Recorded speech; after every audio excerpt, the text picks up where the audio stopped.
नाव सांगा मॅडम रंजना देशमुख. तुमचं.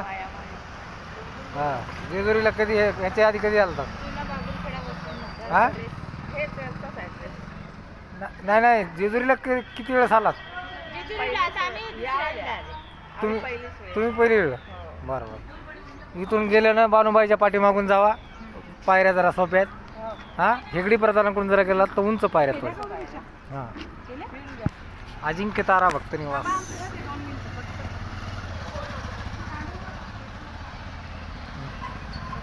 अजिंक्य तारात रूम बी व्यवस्थित मिळाली आणि सर्विस चांगली आहे. तुम्ही किती जण होतात? आम्ही 14 जण आहोत. बरं. गाडी लावायला पार्किंग आहे की नाही आपल्याकडे? गाडी एकदम पार्किंगला व्यवस्थित जागा आहे, एकदम सुटेबल जागा. तुमचा जिल्हा? जिल्हा रायगड. रायगड. शिवाजी महाराज किल्ला जवळ आहे तुम्हाला? नाही, तिथून आमचं बरेच किलोमीटर. आम्ही अलिबागचे. बरोबर. हां. जय महाराष्ट्र. जय महाराष्ट्र.